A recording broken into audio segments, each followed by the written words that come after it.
welcome to e-learning academy. So today we are going to discuss the chapter number 1 rotational dynamics part 4.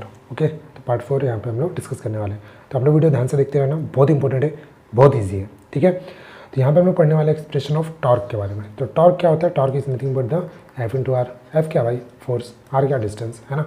अब देखो, यही जो हम लोगों ने प्रीवियस वाला, अगर आप लोगों ने पूरा वीडियो देख लिया होगा तो उसमें आप लोगों को पता होगा, ये डायग्राम हम लोग बहुत देर से फॉलो कर रहे हैं. ठीक है, यहाँ पे देखो, इसके पहले हम लोग लिखते थे यहाँ पे ओमेगा, अब यहाँ पे हम लिख रहे हैं टॉर्क. टॉर्क का रिप्रेजेंटेशन का ये वी है. ओके, अब देखो, इसके पहले हम लोग लिख रहे थे यहाँ पे मास था, तो मास को डिस्टेंस दे रहे थे. बट यहीं पे ये जो मास है ना, अगर इसको एक फोर्स लगने दे लगे, हर एक मास की बात कर रहे हैं, हर एक मास पे अगर इस टाइप से फोर्स लगने लगे, फोर्स क्या है? मास इंटू एक्सेलरेशन.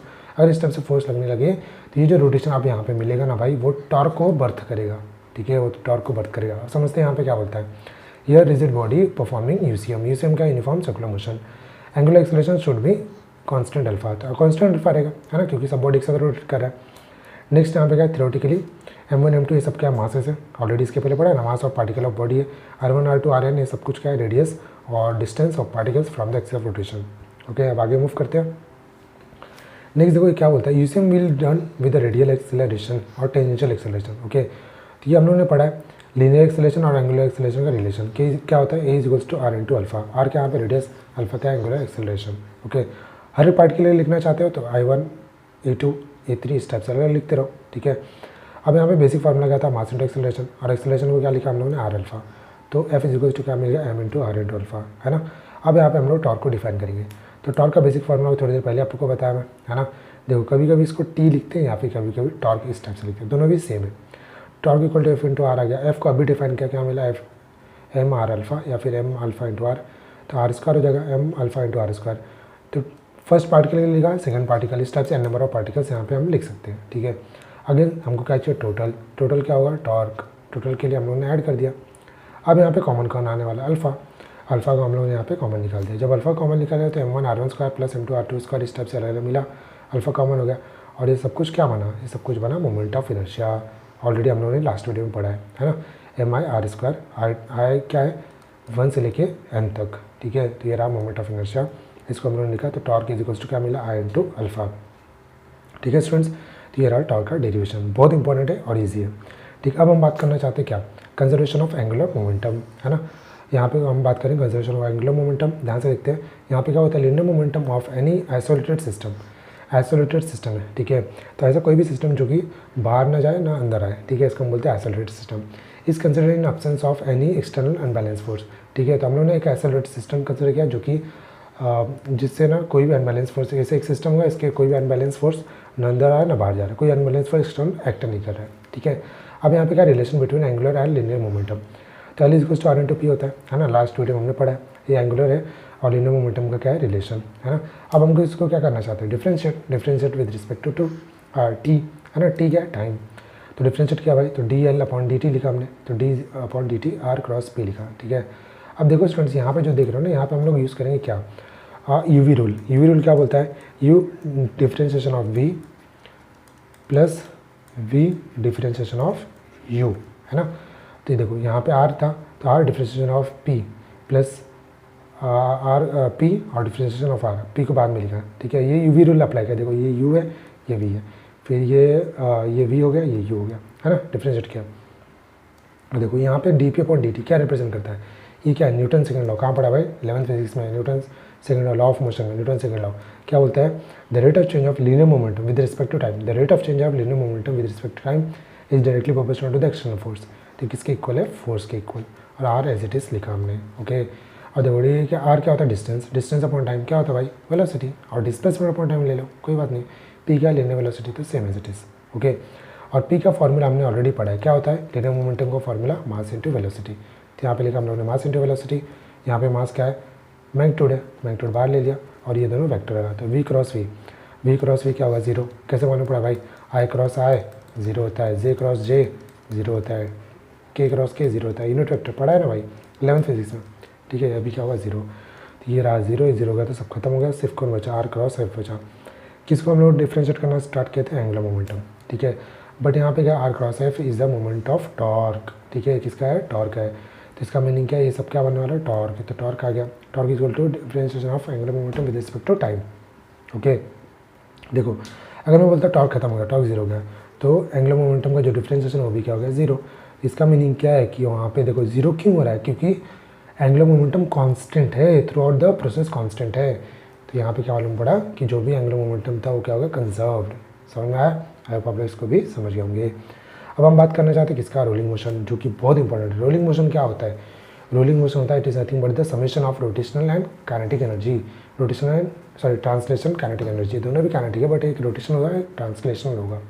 ओके, देखो यहाँ पे क्या बोलता है, the motion in which circular motion and linear motion दोनों भी साइमल्टेनियसली एक्ट करता है। ठीक है, दो टाइप का एनर्जी होता है जिसको हम बोलेंगे रोटेशनल काइनेटिक एनर्जी और translational kinetic energy. I represent करेगा moment of inertia, V represent करेगा लीनियर स्पीड, आर रिप्रेजेंट करेगा रेडियस, ओमेगा क्या होगा एंगुलर वेलोसिटी, के क्या होगा radius of gyration. Okay students, I hope आप लोग इसको भी समझ करेंगे। अब देखो ध्यान से, आई इज टू यहाँ पे क्या दिया, एम के स्क्वायर, आई इज क्या दिया, एम के स्क्वायर, ऑलरेडी हमने पढ़ा है, बट ये किसके टर्म में लिखा हमने, रेडियस ऑफ गायरेशन के टर्म में, जो कि क्या रिप्रेजेंट करता है, के। उसका रिप्रेजेंटेशन क्या था, के, है ना। अब समझते हैं टोटल काइनेटिक एनर्जी क्या लगने वाला है रोलिंग मोशन में। रोलिंग मोशन किसका समेशन था, ट्रांसलेशन प्लस रोटेशन का, बट कौन है, काइनेटिक एनर्जी है दोनों भी, है ना। तो ट्रांसलेशन काइनेटिक एनर्जी क्या आएगा 1/2 M square, rotation kinetic energy क्या आएगा 1/2 एम स्क्वायर। कहाँ से पढ़ रहे भाई, इसको लास्ट वीडियो में देख लेना। ठीक है, 1/2 एम स्क्वायर आ गया। और आई जो था यहाँ पे मोमेंट ऑफ इनर्शिया, जो कि हम लोगों ने रेडियस ऑफ गायरेशन के टर्म में लिखा था, वो क्या बन गया, एम के स्क्वायर। ओके, ओमेगा स्क्वायर को देखो, ओमेगा का फॉर्मूला V/R, ये रहा। तो V²/R स्क्वायर, क्यों, क्योंकि ओमेगा स्क्वायर था, है ना। अब देखो ध्यान से स्टूडेंट्स, यहाँ पे mv स्क्वायर और ये रहा, ये यहाँ पे भी mv square, 1/2 mv square common आ गया, अंदर कौन बचा, यहाँ पे 1 आएगा, है ना। देखो अगर डाउट होता ना कि ये 1 कैसे लिख दिया, तो मल्टीप्लाई करके फिर से देखो, अगर यही सेम मिलता मतलब ये 1 करेक्ट लिखा है। ठीक है, कई लोग को डाउट होता है, के स्क्वायर न्यूमरेटर में एज इट इज, डिनोमिनेटर में R square as it is. ठीक है, ये जो फॉर्मूला मिला क्या मिला, total kinetic energy of rolling motion, rolling body. ठीक है, ये कहाँ पे यूज़ होता है भाई, ये यूज़ होता है न्यूमेरिकल्स में, और कहाँ पे यूज़ होगा, जब भी तुम एंट्रेंस के लिए पढ़ने जाओगे। ठीक है स्टूडेंट्स, अब हम लोग बात करेंगे last topic for this chapter, क्या बोलता है, linear acceleration and speed while pure rolling down on the inclined plane. ठीक है, तो ये देखो, ये रहा एक बॉडी जो रोटेट करेगा, है ना, रोटेट करेगा, कैसा मोशन करेगा, सर्कुलर, है ना, बट इसी के साथ में क्या कर रहा है, V as a V velocity भी मूव करेगा। तो लीनियर भी हो रहा है और लीनियर एक्सेलरेशन भी हो रहा है और स्पीड भी यहाँ पे पिक्चर में आ रहा है, जो कि रोल कर रहा है। ठीक है, तो यहाँ पे देखो, as object will move the potential energy, देखो ऊपर से ऑब्जेक्ट नीचे आएगा तो पोटेंशियल एनर्जी क्या होगा, कम, है ना, पार्ट 2 में पढ़ा है भाई ये सब। और नीचे आ गया तो काइनेटिक एनर्जी बढ़ चुका रहेगा, है ना। यहाँ पे कौन पोटेंशियल एनर्जी कम हो रहा होगा नीचे आते टाइम, बट काइनेटिक एनर्जी क्या हो रहा होगा, बढ़ रहा होगा, है ना। अब ध्यान से देखो, एक टाइम ऐसा आएगा जहाँ पे पोटेंशियल एनर्जी इक्वल होगा kinetic energy of rolling body के। तो पोटेंशियल एनर्जी का basic formula mgh, kinetic energy of rolling body का ये फॉर्मूला हमने यहाँ पे लिखा हुआ है। ओके, सबको आप लोगों ने शिफ्ट किया, कहाँ पे शिफ्ट किया भाई, लेफ्ट में, है ना। देखो यहाँ पे क्या किया, शिफ्ट किया लेफ्ट में, यहाँ पे सिर्फ कौन रह गया, वेलोसिटी v स्क्वायर। तो v equals to √2gh 1/k²/r²। ठीक है, समझ में आ गया हुआ, आई होप। अब इसी को सिंप्लीफाई करेंगे। ठीक है, अब डायग्राम में आ जाते हैं भाई। डायग्राम क्या बोलता है, देखो ये जो डिस्टेंस देख रहे हो ना, ये वाला डिस्टेंस, ये डिस्टेंस क्या है, स्मॉल s। ठीक है, ये क्या हाइट। अब देखो h equal to s into sine theta लिखा, कैसे हो, ये थीटा का ये साइन है, साइन थीटा क्या होता है, opposite upon hypotenuse, opposite upon adjacent hypotenuse. ये फॉर्मूला वहाँ से मिल गया। ठीक है, अब आगे मूव करते हैं। देखो h equal to s sine theta है और s equal to h upon sine theta. ठीक है, linear velocity will increase from 0 to v। ठीक है, तो देखो लीनियर वेलोसिटी, ठीक है, लीनियर वेलोसिटी कैसे मूव कर रहा है, लीनियरली, है ना। पहले ऑब्जेक्ट कैसा है, रेस्ट पे, तो रेस्ट रहेगा तो 0, वेलोसिटी 0। अब आगे मूव करना स्टार्ट किया तो वेलोसिटी v रहेगा, क्यों, क्योंकि हमको आगे का वेलोसिटी नहीं पता, तो 0 से v मूव कर रहा है। ठीक है, अब आगे मूव करते हैं। देखो अगर बॉडी हमारा मूव है, कैसा है, मोशन में तो यहाँ पर हम काइनेमेटिकल इक्वेशन यूज़ करेंगे, मोशन का इक्वेशन है ये।